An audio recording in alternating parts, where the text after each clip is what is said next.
Dutton Ranch Episode 4 Recap. The day everything was lost. What would you do if everything you built disappeared in a single day? What if the dream you sacrificed everything for suddenly turned into a nightmare? And could Rip and Beth Dutton survive the most devastating blow they've faced since leaving Montana? The answer begins on a quiet Texas morning. The sun rose slowly over the endless plains, painting the sky with shades of gold and orange. From a distance, Dutton Ranch looked peaceful. The cattle stretched across the land, and the wind carried the familiar sounds of ranch life. But beneath that peaceful surface, disaster was already waiting. Rip Wheeler stepped onto the porch with a cup of coffee in his hand. Like every morning, he scanned the pastures. It was a habit he had developed over years of ranching. Most people wouldn't notice anything unusual. Rip did. Something wasn't right. The cattle weren't moving normally. Instead of grazing and spreading across the field, many stood strangely still. Some appeared weak. Others seemed disoriented. Rip's instincts immediately kicked in. He set down his coffee and headed toward the pasture. As he approached, his concerns turned into fear. One calf stumbled and collapsed. Another animal appeared to be drooling excessively. Several others showed signs of sickness. Rip's heart sank. This wasn't an accident. This wasn't exhaustion. This was something much worse. By the time the veterinarian arrived later that morning, everyone on the ranch had gathered nearby. Beth stood beside Rip, her arms crossed tightly. Carter lingered behind them. The ranch hands watched silently. Nobody spoke. Nobody wanted to hear what the veterinarian was about to say. After examining several animals, the veterinarian removed his gloves and looked directly at Rip. The expression on his face said everything. The news was devastating. The herd had been infected with foot-and-mouth disease, a deadly and highly contagious disease. For a few moments, nobody moved. Nobody spoke. The wind continued to blow across the Texas plains, but it felt as if time itself had frozen. Beth stared at the animals. "They don't look sick," she said quietly. The veterinarian sighed. "That's the problem. By the time you notice it, it's already too late." Then came the words nobody wanted to hear. Every infected animal would have to be destroyed.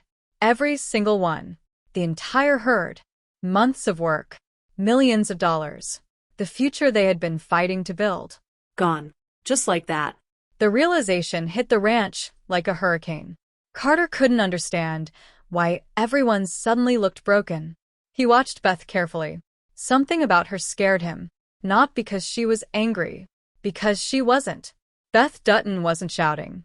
She wasn't threatening anyone. She wasn't fighting.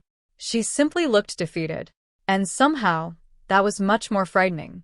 Later, Carter entered the kitchen and found Beth sitting alone. For several seconds, neither spoke. Finally, he asked the question everyone was thinking. What happens now? Beth stared out the window. Beyond the glass, cattle grazed under the bright Texas sun. Animals that would be dead before nightfall. She swallowed hard. Then she turned toward Carter. "I need you to go into town today." Carter frowned. Why? "Just go. I can help." "No." The answer came quickly. Too quickly. Beth wasn't asking. She was protecting him. Because there were some things a young man shouldn't have to witness. And what was about to happen was one of them. As Carter drove away, Rip gathered the ranch hands. The atmosphere felt like a funeral. Nobody joked. Nobody laughed. Nobody complained. Rip stood before them. His face revealed nothing. But his eyes told another story. A story of exhaustion. A story of loss. A story of a man who had spent his entire life fighting for land, cattle, and family only to watch it disappear once again. "We lose them all," Rip finally said. Those 4 words shattered whatever hope remained. Several cowboys lowered their heads. Others walked away silently. There was nothing left to say. The law was clear. The herd had to be destroyed. And the task would begin immediately. The rest of the day became a nightmare. Gunshots echoed across the ranch. One after another. Then another. And another. Each shot marked the end of an animal's life. Each shot represented another piece of the ranch disappearing forever. Rip personally participated in the work. He couldn't stand aside and watch others carry the burden. These animals were his responsibility, his livelihood, his future. As difficult as it was, he faced the task head-on. Beth watched from a distance. Every gunshot felt like a punch to the chest. She remembered the sacrifices they had made to get here. Leaving Montana, starting over, building a new future, fighting countless battles, surviving loss after loss. And now fate had found another way to hurt them. For the first time in a very long time, Beth felt powerless. The enemy wasn't a corporation. It wasn't a politician. It wasn't another ranch owner. It was something invisible, something they couldn't fight, something they couldn't outsmart. And that made it even worse. Hours passed. The sound of gunfire eventually stopped. Silence returned to the ranch. But it wasn't peaceful silence. It was the silence that follows tragedy. The silence that fills the space where hope used to live. Meanwhile, Carter spent the day away from the ranch. He met an older rancher named Dwight White. Unlike most adults Carter knew, Dwight treated him like an equal. The old cowboy shared stories about life, ranching, mistakes, and survival. For the first time in weeks, Carter laughed. He felt normal. He felt free. But as the day continued, he couldn't shake the feeling that something was wrong back home. And when he finally returned to the ranch that evening, he immediately understood. The pastures were empty. The cattle were gone. The mood was unbearable. Even without anyone explaining it, Carter knew something terrible had happened. That night, another shocking discovery emerged. Investigators began tracing the source of the outbreak. What they found changed everything. The disease hadn't appeared naturally. It had been introduced through a recently purchased bull. Even worse, the paperwork accompanying the animal appeared fraudulent. Someone had forged documents. Someone had lied. Someone had knowingly sold infected livestock. Someone was responsible.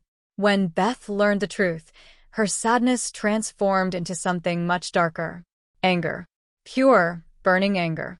The kind of anger that had made Beth Dutton famous. The kind that destroyed careers. The kind that ruined lives. The kind that terrified enemies. Rip noticed the change immediately. Hours earlier, Beth had looked defeated. Now she looked dangerous. And honestly, Rip preferred dangerous. Because dangerous Beth fought back. Defeated Beth suffered. The following morning, they tracked down the cattle broker connected to the sale. The man insisted he was innocent. Claimed he knew nothing about the disease. Claimed he had followed procedure. Claimed he was just doing business. Rip listened quietly. Too quietly. The broker mistook that silence for weakness. It was a mistake. A very big mistake. Without warning, Rip punched him. The impact sent the man crashing to the ground. Years of frustration exploded in that single moment. The loss of the herd. The destruction of their future. The endless cycle of setbacks. All of it poured out through Rip's fists. For a brief moment, nothing else mattered. Not the money. Not the law. Not the consequences. Only justice. Beth watched the confrontation unfold. She didn't stop Rip. She didn't encourage him either. Because deep down she understood something important. No amount of revenge would bring back the cattle. No amount of violence would restore what they had lost. But some wounds demanded a response. And this was one of them. Later that night, a fire lit up the Texas sky. Flames rose high into the darkness. The cattle broker's trailer burned. Nobody officially claimed responsibility. Nobody admitted anything. But the message was impossible to misunderstand. Someone had crossed the Duttons. And there would be consequences. The fire burned for hours. Visible for miles. A warning to anyone thinking about taking advantage of the ranch. The Duttons might have suffered a devastating loss. But they were still standing. And that made them incredibly dangerous. As midnight approached, calm finally returned. Rip sat alone on the porch. The stars stretched endlessly above him. The empty pastures lay before him. Places that once held hundreds of cattle now sat silent. For perhaps the first time in years, Rip allowed himself to feel the weight of everything. Not anger. Not determination. Not courage. Just sadness. The simple sadness of a man who had lost something he loved. A few moments later, Beth joined him. She carried a bottle of whiskey. Without speaking, she sat beside him. For several minutes, neither said a word. Sometimes words aren't enough. Sometimes silence says everything. Finally, Beth took a drink and handed him the bottle. Rip accepted it. He stared into the darkness. "How many times can someone start over?" he asked quietly. It was an honest question, one without an easy answer, because their lives had become a series of fresh starts. Every victory seemed temporary.